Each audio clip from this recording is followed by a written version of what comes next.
This program is brought to you by Emory University.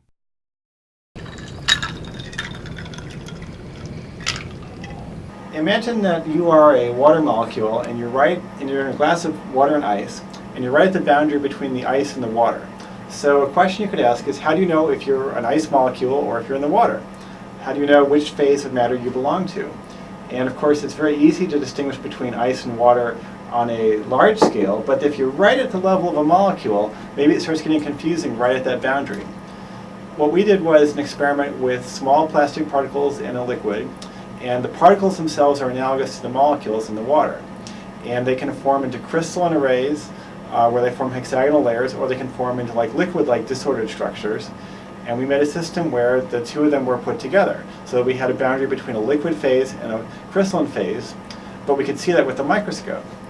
So the experiment that we did was to look at this interface between the liquid and the crystal and see how it looked over time. I was looking for that transition. I wasn't sure how it was going to look, because I had looked how the colors move in the liquid and I had looked how they behave on crystal, but I wasn't sure what it would look in between. It was like amazing thing that had ever happened to me, like winning the lottery, because it took so much effort and so many days and so many trials until I got it. What we found was that, in fact, it's not very confused, that there's a very sharp interface between liquid and crystal, and that maybe the zone of confusion is about 1 or 2 particle sizes across. So there's maybe a layer of 1 or 2 molecules thick where it's not completely clear if you're a liquid or a crystal.